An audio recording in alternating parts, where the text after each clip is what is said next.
ஒரு ஆண் உறுப்பின் சராசரியான நீளம் என்ன?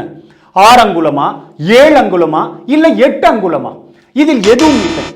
ஆணுறுப்பின் அளவினை பற்றி ஒருவித அச்சத்தை உண்டாக்கி எண்ணெயினை தடவுங்கள், மாத்திரையினை விழுங்குங்கள், பம்பினை பயன்படுத்துங்கள் என்று இணையதளங்களில் ஒரு பெரிய வர்த்தகமே நடந்து கொண்டிருக்கிறது. டெஸ்டோஸ்டிரான் பூஸ்டர் மாத்திரைகள் அளவினை பெரிதாக்கி விடுமா?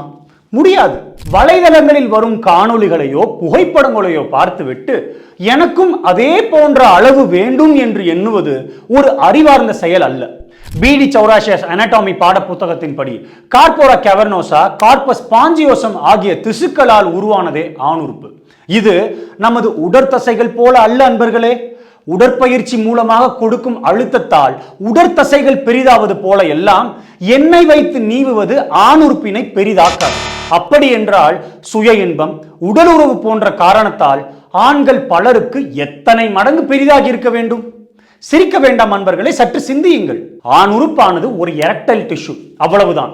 உறவிற்கு முன் இரத்த ஓட்டத்தின் அடிப்படையில் விரைத்தும் உறவிற்கு பின் தளர்ந்து போகும் ஒரு திசு.